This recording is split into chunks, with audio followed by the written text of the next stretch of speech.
창세기 강의 56번째 시간으로 살피시는 하나님이라는 제목으로 함께 말씀을 보기를 원합니다.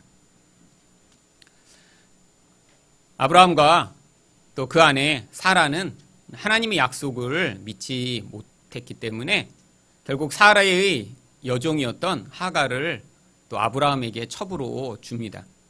그래서 결국 이 하갈이 임신을 하죠. 그런데 임신을 하고 나니까요, 이 하갈이 자기의 여주인이었던 이 사례를 오히려 멸시하고 또 도전합니다. 참 자신의 신분은 여종에 불과한데도요, 자신이 아브라함의 씨를 가졌다라고 하는 그 사실 때문에 자신이 어떤 모습인가를 잊어버렸던 것입니다. 그러자 이 사례는 자신이 아기를 갖지 못했기 때문에요, 여주인이었음에도 불구하고 그 하갈을 어떻게 할 수가 없었어요. 그래서 속으로만 마음을 끓이고 아주 고민을 하다가 자기 남편을 향해 화를 내기 시작합니다. 당신 때문에 이 여자가 나에게 이렇게 천하게 행하는 것을 보라고. 이 아브라함이 고민을 하다가 또 자기 아내에게 자기가 원하는 대로 하라고 그냥 방임하듯 이야기를 합니다. 그러자 이 사례는 이제 남편의 허락을 받으니까 이 하갈을 향해 학대를 시작합니다. 결국 여주인의 학대를 견디다 못해 바로 오늘 본문에는 이 하갈이 이제 남쪽으로 도망을 치는 장면이 나옵니다. 7절에 보시면 여호와의 사자가 광야의 샘물 곁 곧 술길 샘 곁에서 그를 만났다라고 성경이 이야기를 합니다. 여기 나오는 이 술길이라고 하는 곳은요, 이 아브라함이 살고 있던 이 가나안 중심부로부터 아주 남쪽까지 떨어진 것입니다. 바로 이 술길이 이제 이스라엘과 그 남쪽에 있는 애굽 사이의 광야의 바로 그 남단을 이야기하는 것이죠. 도망을 쳐왔는데요, 아주 멀리까지 지금 도망을 친 거예요. 그런데 여기에 보면 이제 샘물 곁에 머물렀다는 게 이 광야였기 때문에 아마 그동안 굉장히 고생을 하고 힘든 채로 내려오다가 이제 겨우 물을 찾아 여기서 살게 되었구나라고 하는 바로 그런 자리를 만난 것으로 보입니다. 그런데 거기에 천사가 나타납니다. 이 구약에 나타나는 천사는요, 주로 여호와의 사자라고 불리는데 이 여호와의 사자는 하나님을 이렇게 대표하는 자입니다. 그래서 성경에서는 구약에서 나타나는 이 천사를 단순히 하나님의 종이거나 또 하나님이 보내신 그런 수행자 정도로 여기는 게 아니라요, 하나님 자신으로 그 천사를 이야기하는 경우가 많이 있습니다. 결국 이 천사가 나타나 이렇게 도망치던 하갈의 인생에 지금 개입하시지 않았더라면 이 하갈은 아마 이대로 계속 남쪽으로 가다가 더 깊은 사막 가운데 죽임을 당했거나요, 아니면 죽을 때까지 이런 도망친 노예의 신분으로 아마 두려워 떨며 살았을 것이죠. 운 좋게 자신의 고향이었던 애굽까지 도망을 쳤더라도요, 아마 거기서 평생 가난하고 힘들고 고통스럽게 살다가 그 인생이 끝나버리고 말았을 것입니다. 그런데 하나님이 왜 이 하갈의 인생에 이렇게 천사를 보내 개입하신 것일까요? 사실 이 하갈이 지금 임신을 하고 있는 이 씨 때문입니다. 어떤 씨요? 아브라함의 씨요. 근데 이 씨가 나중에 어떻게 되나요? 사실 이 하갈이 품고 있는 이 씨 때문에 나중에 이스라엘 백성과 이 이스마엘의 갈등이 시작이 됩니다. 근데 그 갈등이 거기서 끝나는 게 아니라 그 갈등은 지난 역사 내내 계속되고 더 깊어진 나머지 지금도 세계에서 벌어지고 있는 대부분의 문제들은요, 바로 이 씨로 말미암아 시작된 문제들이에요. 여러분, 바로 이 씨가 이스마엘로 나중에 성장하고요, 그가 바로 아랍 사람들이 돼서 바로 이 아브라함의 씨인 유대인들과 이 아랍 사람의 갈등이 거기에서부터 시초를 두고 있습니다. 그뿐 아니라 또 지금 벌어지고 있는 이 기독교와 이 이슬람권의 갈등도 바로 여기에 뿌리를 두고 있어요. 만약에 그때 하나님이 개입하시지 않았더라면, 그때 이렇게 지금 광야로 도망가던 하갈의 인생에 하나님이 나타나시지 않아서 그냥 그녀가 이렇게 광야를 도망가다가 물이 없거나 또 너무 힘들어서 죽어버렸더라면 어쩌면 세상에 지금 이렇게 많은 문제들이 벌어지고 있지 않을지도 모릅니다. 그런데 하나님이 한 번만이 아니라 두 번이나 개입하셔서 바로 이 하갈과 그녀가 품고 있는 이 이스마엘을 살려내십니다. 창세기 21장 19절에도 하나님이 어떻게 그들을 살리셨는지 이렇게 나오는데요. 하나님이 하갈의 눈을 밝히셨으므로 샘물을 보고 가서 가죽 부대에 물을 채우다가 그 아이에게 마시게 하였더라. 두 번째는요, 이제 아이까지 다 낳고 나서 살고 있다가 쫓겨납니다. 그런데 이때는 이제 더 광야로 들어가다가요, 물이 없어서 죽을 상황에 처했어요. 이때 하나님이 눈을 띄워주시지 않았더라면 아마 거기서 목말라서 죽어버렸을지도 모릅니다. 근데 하나님이 여기도 나타나서 개입하세요. 그리고 그 개입으로 말미암아 이 두 사람이 살아나고요. 그리고 이제부터 이 이스마엘이 강성한 자로 자라가게 됩니다. 그런데 하나님이 개입하신 이유가 바로 오늘 본문 12절에 이렇게 나옵니다. 그가 사람 중에 들나귀 같이 되리니 그의 손이 모든 사람을 치겠고 모든 사람의 손이 그를 칠지며 그가 모든 형제와 대항해서 살리라. 여러분 이상하지 않으세요? 사실 이 이스마엘 때문에요, 모든 사람과 지금 갈등이 벌어질 것이라는 거예요. 이 이스마엘이 없으면요, 지금 이 이스마엘이 다른 사람을 공격하고 괴롭히고 힘드는 일도 없을 거고요. 또 이 갈등이 원인이 돼서 또 다른 사람과 싸우는 일도 없을 거라는 거예요. 근데 이 이스마엘이 나중에 어떻게 되냐면 모든 형제들 가운데 다른 사람을 치고 또 다른 사람에게 얻어맞고 하는 이런 갈등의 핵심의 중심에 바로 이 이스마엘이 서게 된다는 것이죠. 아니 하나님은요, 미래에 벌어질 이 갈등을 다 알고 계셨습니다. 그런데 그 갈등을 알고 계시는데 지금 그를 살려내시는 거예요. 이게 바로 하나님의 구원 역사를 이루어 나가시는데 어떻게 악인과 죄인들을 사용하시는지를 보여주는 모형입니다. 여러분, 우리는 세상을 살면서 이렇게 하나님의 백성을 도와주시고 세상 가운데 이 악인을 심판하실 것이라고 생각을 하는 경우가 많이 있어요.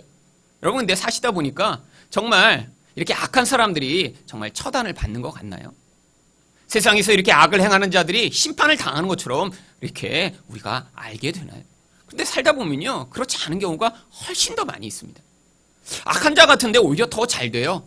굉장히 번성해요. 문제마다 해결되는 것 같아요. 그런데 오히려 하나님을 섬기는 하나님 백성에겐 어려움이 더 많은 것 같고요. 문제가 더 많은 것 같은데 하나님이 개입하시지 않는 것 같은 상황이 자주자주 벌어집니다.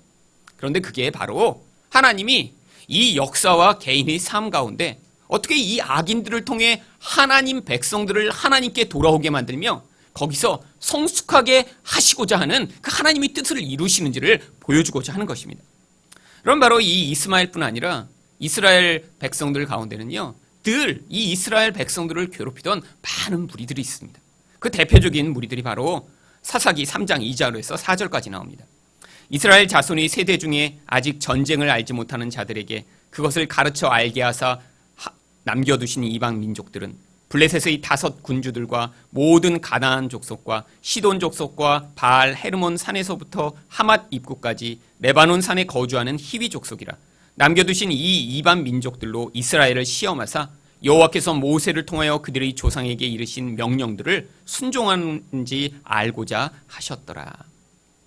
여러분, 하나님이 이 블레셋과 이 모든 이방 민족들을 남겨놓으셨대요. 하나님은 분명히 그들과 싸우라고 명령하셨습니다. 그들에게 힘을 주셨어요. 그런데 그들을 다 진멸해 아무도 이스라엘을 공격하지 못하는 그런 상황을 남겨놓으시지 않고요.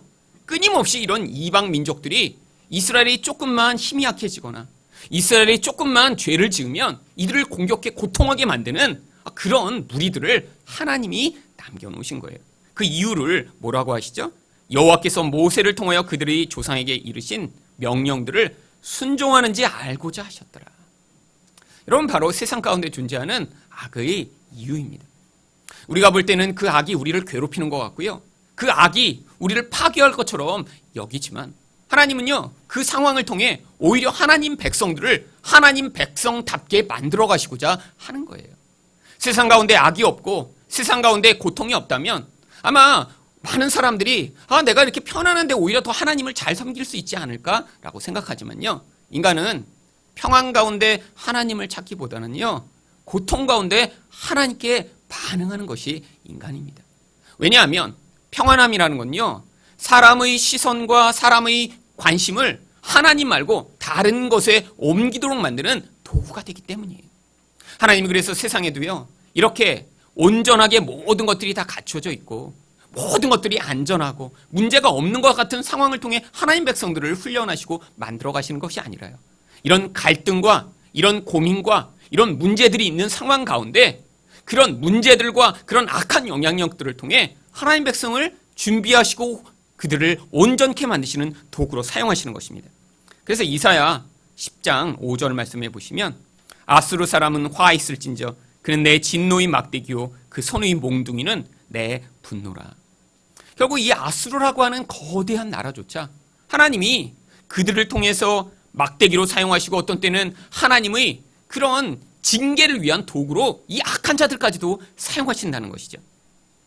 여러분, 그렇기 때문에 하나님 백성을 가장 하나님 백성답게 만들 수 있는 도구는요, 사실 세상에 있는 악인들이며 세상에 있는 죄인들인 것입니다.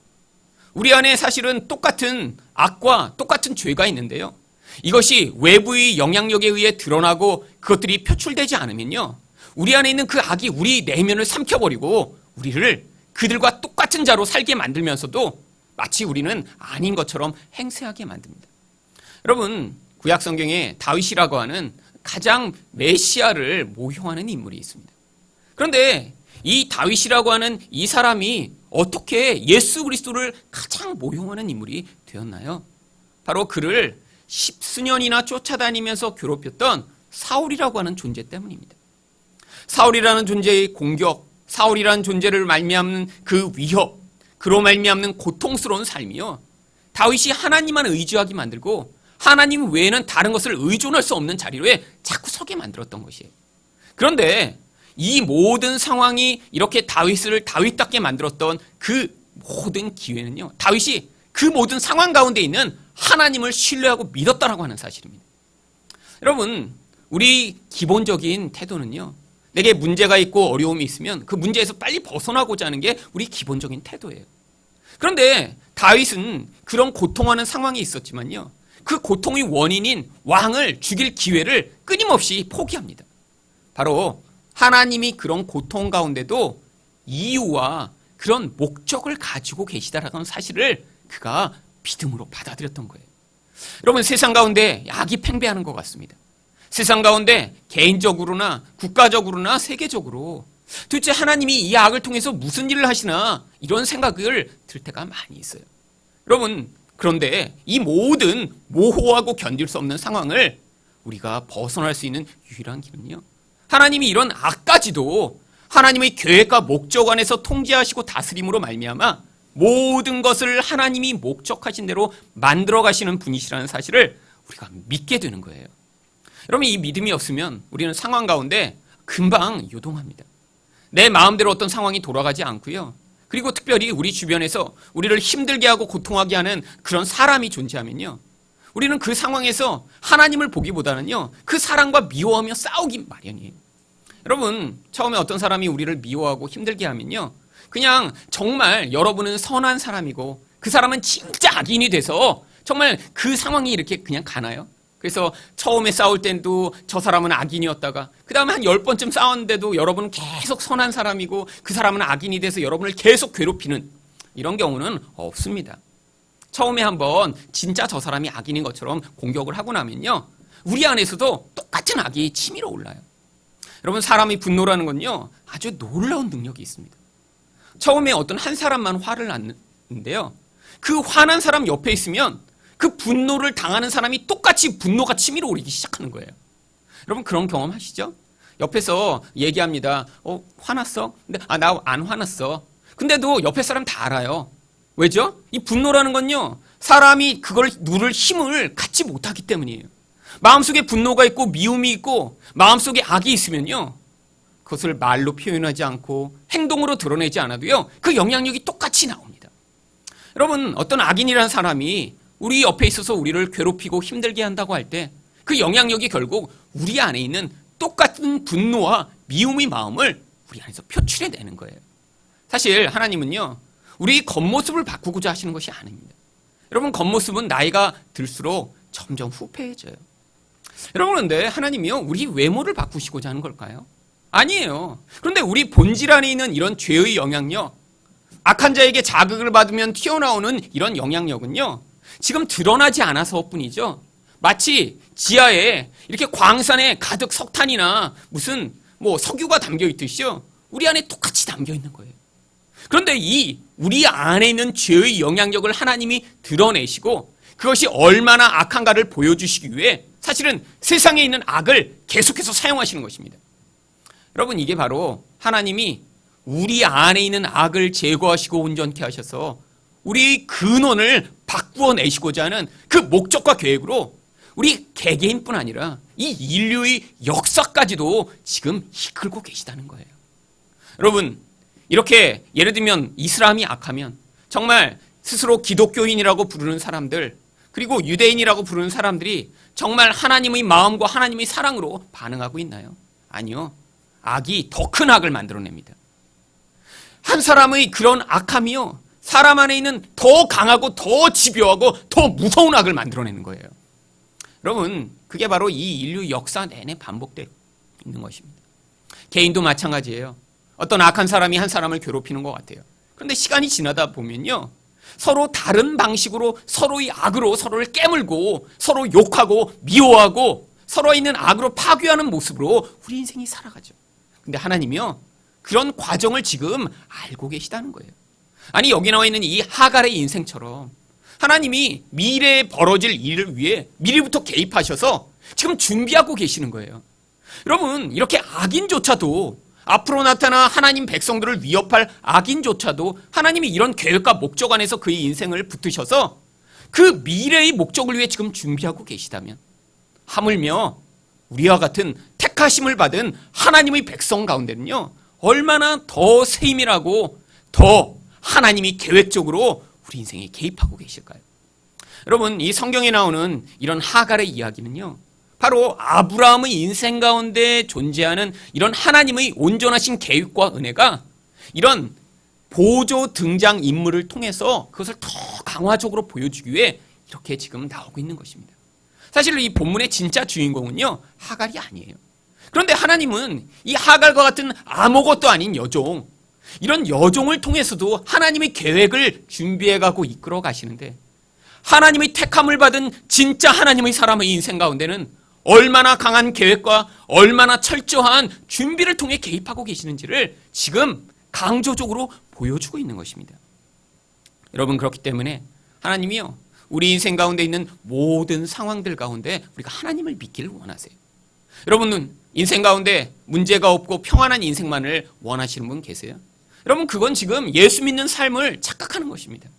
여러분, 우리 인생 가운데 그런 평안함만이 계속 주어지면요, 대부분 교회에 와서 하나님을 찾고 하나님을 만나기보다는요, 자기 욕심과 자기 욕망을 위해 살다가 망하게 되는 경우가 너무 많아요.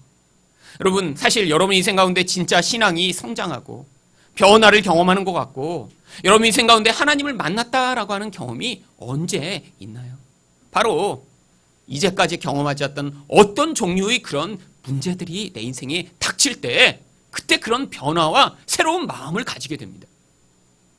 여러분, 하나님이 그래서 우리 인생을 지금 그 모든 계획 가운데 이끌어가고 계신 거예요. 그래서 야고보는 이렇게 이야기합니다. 5장 13절에서 너희 중에 고난당하는 자가 있느냐? 그는 기도할 것이요. 즐거워하는 자가 있느냐? 그는 찬송할 지니라. 여러분, 고난이라는 게 뭐죠? 바로 우리 인생에 닥친 이런 위기 상황입니다. 내 문제, 이 문제를 내 힘으로 해결할 수 없는 상황인 거예요. 여러분, 기도란 게 무엇입니까? 하나님, 내 상황과 내 문제를 내 힘으로 해결할 수 없사오니 하나님 도와주세요. 하나님, 저는 제 인생을 이제까지 나의 힘으로 이끌어오려고 했지만 이것이 실패했음을 고백합니다 라고 하나님 앞에 고백하는 자리예요. 자기 인생을 내 힘으로, 내 뜻으로, 내 계획으로 이끌어오려고 했던 것, 그걸 세상에서는 정말 능력 있는 사람, 훌륭한 사람이라고 부릅니다. 그런데 하나님 나라에선 그런 사람을요, 교만한 자라고 부르는 거예요. 하나님이 이 교만한 인생들을 이제 하나님을 의존하여 하나님과 관계 맺는 자 되게 만드시기 위해 인생 가운데 이런 고난의 일들을 허락하시는 것입니다. 그렇다고 예수를 믿으면 늘 고난만 당하고 고통만 당하고 어려움만 당하는 것일까요? 아니죠. 또 뭐라고 얘기합니까? 즐거워하는 자가 있느냐? 그는 찬송할지니라. 여러분은 내 고난을 진짜 당해본 자만이 이런 즐거움의 일 가운데 그 즐거움을 하나님께 돌릴 수 있습니다. 여러분, 고난의 때에 뭘 경험하죠? 내가 이 인생을 만들어낸 게 아니구나. 내가 이 인생을 잘 유지하고 내가 이 인생을 행복하고 풍요롭게 만들 수 없구나. 이걸 경험한 자만이 인생에서 이런 즐거움의 일이 자기 인생에 주어졌을 때 하나님, 이것조차도 하나님이 내 인생에 허락하신 것입니다 라고 하는 그런 찬양의 반응을 할 수 있는 거예요. 여러분, 고난을 경험하지 못한 사람은요, 이런 즐거운 일, 행복한 일이 닥치면 그걸 자기 인생의 결과라고 착각합니다. 내가 이렇게 열심히 했으니까, 내가 이렇게 애를 써서 이런 결과를 만들어냈으니까, 그게 바로 또 교만인 거예요. 하나님은 우리 인생에서 결국 끊임없이 개입해 오셨어. 우리 근원이 하나님에게 반응하는 그런 자 되게 만드시기 위해 지금 개입하고 계신 것입니다. 오늘 있는 이 하갈의 인생에 개입하신 하나님은요, 바로 이런 하나님의 참 백성이 아님에도 불구하고 하나님이 어떻게 개입하시는지를 보여주심으로 하나님의 백성에게는 그것보다 얼마나 더 깊이 세밀하게 개입하고 계신지를 보여주고자 하는 것입니다. 그럼 하나님은 인생 가운데 어떻게 개입하십니까? 첫 번째로 과거를 재정립하게 하십니다. 8절 상반절 말씀을 보겠습니다. 이르되 사레의 여종 하갈아, 내가 어디서 왔으며 어디로 가느냐. 여러분, 천사가 나타났는데요, 이 여종의 이름을 부릅니다. 사실 이 여종에 대해 다 알고 있는 거예요. 이 천사가 지금 모른 채로 나타난 게 아니에요. 그런데 왜 이런 것을 물어봤을까요? 이름도 다 알고 있어요. 누구의 여종인지도 다 알아요. 근데 어디서 왔는지를 모를까요? 아니에요. 바로 이 여종의 과거에서 너가 왜 도망을 쳤는지를 지금 그 앞에서 고백하도록 하는 거예요. 그런 고백 앞에서 사실 이 하갈이 뭐라고 대답합니까? 8절 하반절에 그가 이르되 나는 내 여주인 사레를 피하여 도망하나이다. 그런데 여긴 지금 이 천사의 질문에 대한 답이 하나가 빠졌어요. 어디에서 와서 어디로 가느냐고 질문을 했는데요, 내가 지금 여종으로 이 주인의 낯을 피하여 도망합니다라고만 얘기했지 어디로 가는지를 얘기를 하고 있지 못한 거예요. 지금 자기 과거가 제대로 정리가 안 된 것입니다. 거기에서 자기 삶에 있는 의미를 찾지 못한 거예요. 그냥 무작정 도망친 거예요. 그러니까 지금 그렇게 도망을 쳤지만 어디로 가야 될지, 내 인생 가운데 무엇이 기다리고 있는지를 전혀 알지 못하는 혼란한 상황 가운데 있는 것입니다. 여러분, 이게 대부분의 사람들의 인생이에요. 내 과거가 나를 붙들어요. 나를 힘들게 해요. 그런데 지금 거기서 도망치고 싶고 고통스러워서 벗어나고 싶은데 도대체 어디로 가야 될지, 무엇이 나를 이렇게 힘들게 하고 나를 고통스럽게 하는지 그 이유를 알지 못하는 경우가 많이 있습니다. 여러분, 하나님을 만난다는 건요, 바로 우리의 근원의 시작부터 그 잘못된 부분을 재해석하기 시작하는 것입니다.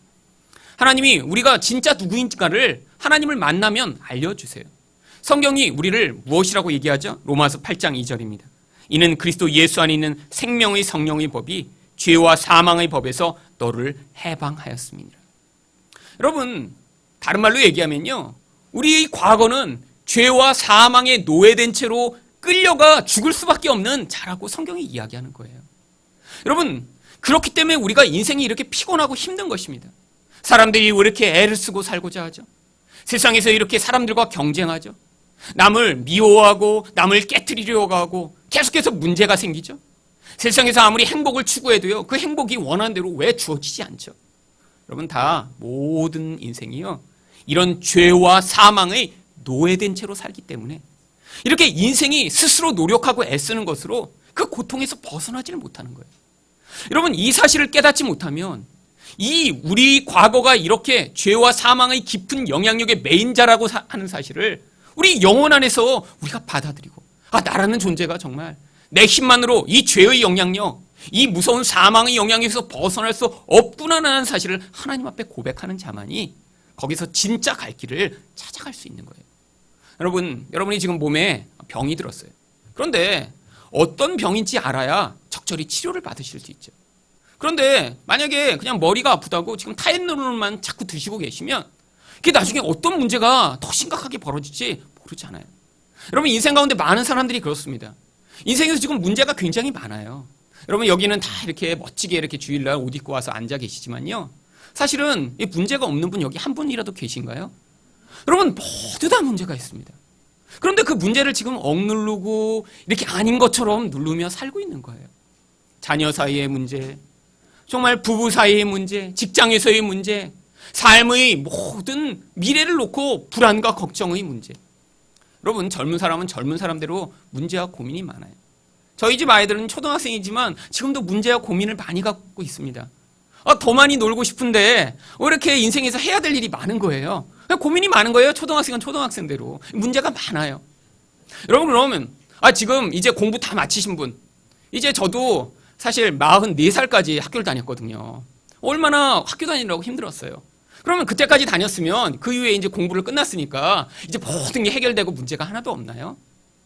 여러분, 많은 사람들이 내가 이거를 하게 되면, 이 자리에 가게 되면 문제가 없을 거라고 생각하는데요. 아니요.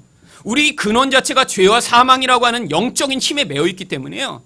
지금 내가 없는 것을 얻고 그런 자리에 간다고 해서요, 문제가 해결이 안 되는 거예요. 여러분, 그렇게 해서 지금 혼자 살기 때문에 내가 외롭고 힘드니까 결혼하면 문제가 없을까요? 여러분, 결혼하면 문제가 10배, 100배로 많아집니다. 아니, 그래서 결혼을 했는데 자녀가 없어서 지금 문제가 돼요. 그래서 많은 사람들이 고민하잖아요. 요즘은 7명 중에 1명은 아기를 못 낳습니다. 그래서 시험관 아기를 하죠. 많은 돈을 들여서 아기를 낳았어요. 그랬더니 아기를 낳더니 문제가 싹 사라지나요? 아니요. 그때부터 진짜 문제가 무엇인지 이제 진짜 고백하게 되는 시기가 되죠. 그럼 애가 어리니까 지금 문제가 많나요? 애가 좀 크면 괜찮나요? 아니요. 1살 반까지가 문제가 제일 없을 때예요.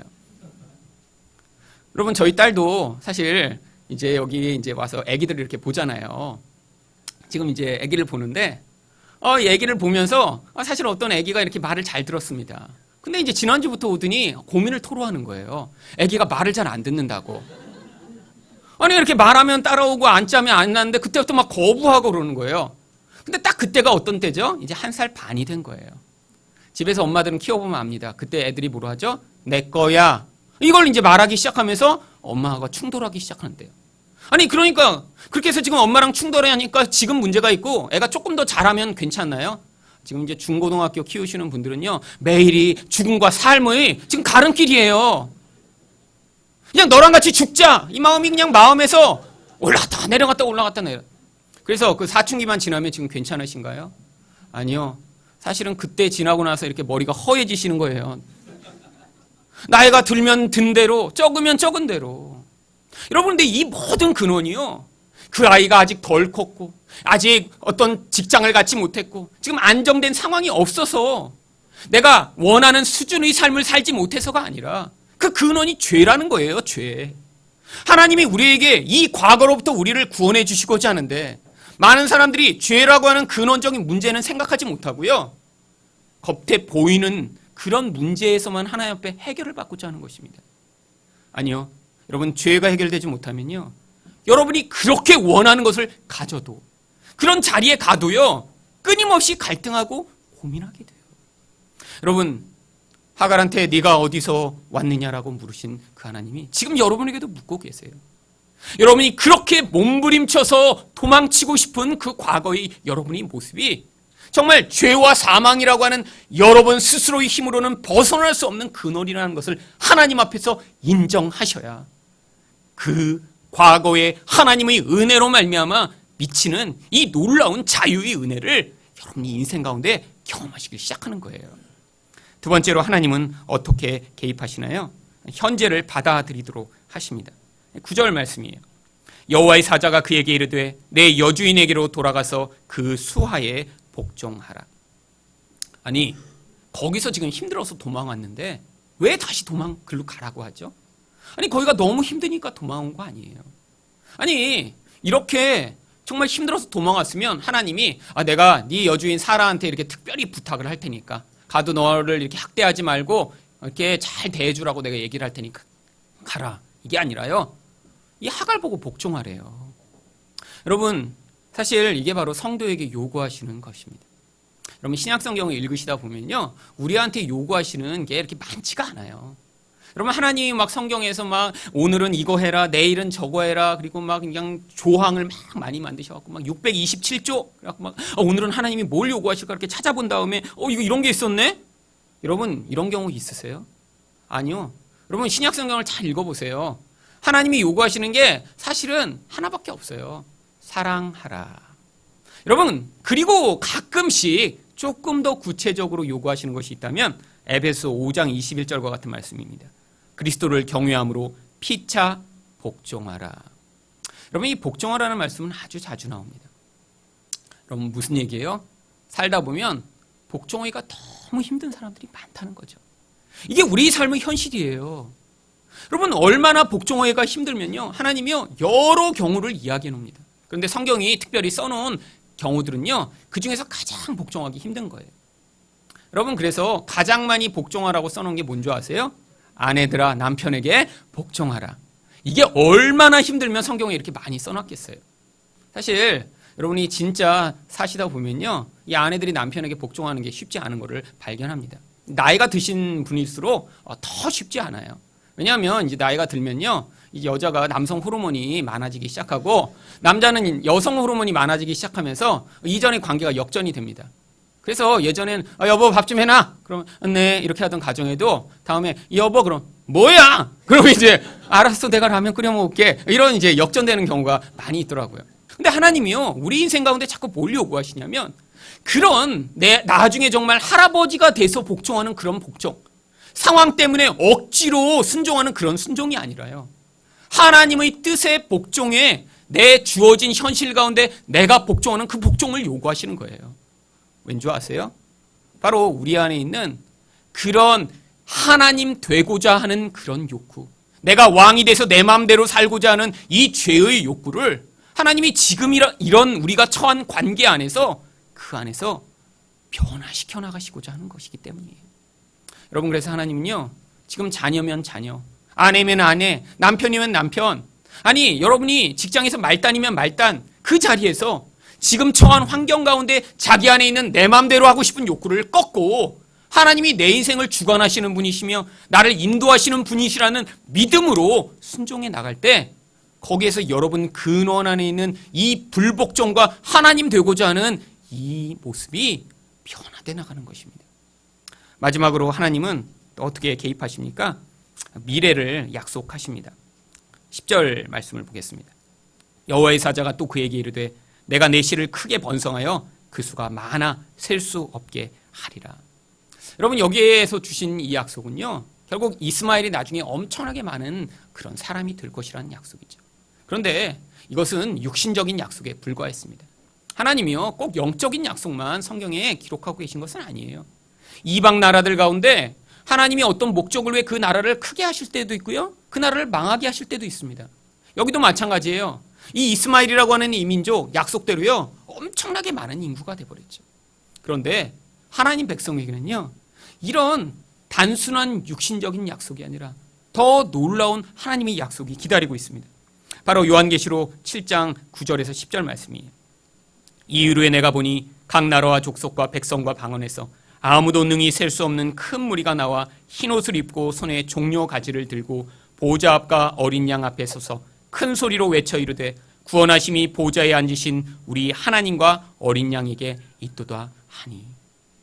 여러분, 우리에게는요 하나님이 지금 그 미래 가운데 이런 거대한 무리, 아무도 셀 수 없는 자들을 가운데 우리를 하나로 부르셔서 그 자리에서 하나님을 함께 찬양하는 자리에 서게 하실 이런 영적 약속이 기다리고 있는 것입니다. 여러분, 이 땅의 삶이요 길어봤자 70년, 80년이에요.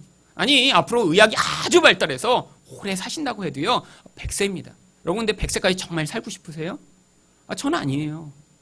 이 땅의 삶, 내게 주어진 역할을 마치면 제게는 더 놀랍고 더 풍요롭고 더 아름다운 곳이 기다리고 있으니까요.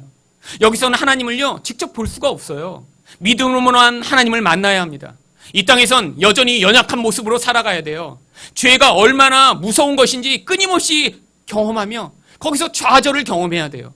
그런데 하나님이 그 모든 것을 이기시고 죄와 사망에서 우리를 구원하신 다음에 그 하나님 나라에서 그 모든 것이 더 이상 영향을 미치지 못하는 곳에 우리를 부르시겠다고 약속하고 계신 거예요. 여러분, 하나님이 이 땅에 있는 눈에 보는 것만 이렇게 약속하시는 것이 아니라 이 약속 또한 반드시 이루어 나가실 것입니다. 여러분, 하나님 백성에게는 이 약속이 기다리고 있는 거예요. 여기서 그래서 잠시 실패할 수 있어요. 잠시 내가 원하는 대로 어떤 상황들이 벌어지지 않는 것처럼 보일 때도 있어요. 잠시 내가 달려가다가 길이 막히는 것 같아서 답답해할 때가 있어요. 여러분, 그런데 그것이 끝이 아닙니다. 하나님 백성에게는요, 이런 이 모든 현실을 뛰어넘는 하나님 나라의 영원한 완성에 대한 약속이 우리에게 기다리고 있기 때문이에요. 여러분, 하나님 백성이라는 건요, 바로 이 약속 가운데 살아가는 자들입니다. 이 땅에서 우리가 소수인 것 같고, 이 땅에서 실패하는 것 같고, 이 땅에서 내가 무너지는 것 같을지라도 하나님이 내 인생 가운데 결국엔 이 하나님 나라를 완성하시고 하나님이 약속하신 것을 성취하심으로 말미암아 결국 이 하나님 나라를 찬양하는 자리에 우리를 부르실 것이구나, 그 약속을 믿으며 이 땅 가운데 있는 이 모든 악한 현실과 이 모든 어려운 상황 가운데 우리 하나님의 그 살피시는 능력과 은혜를 사모하는 여러분이 되시기를 예수 그리스도 이름으로 축원드립니다.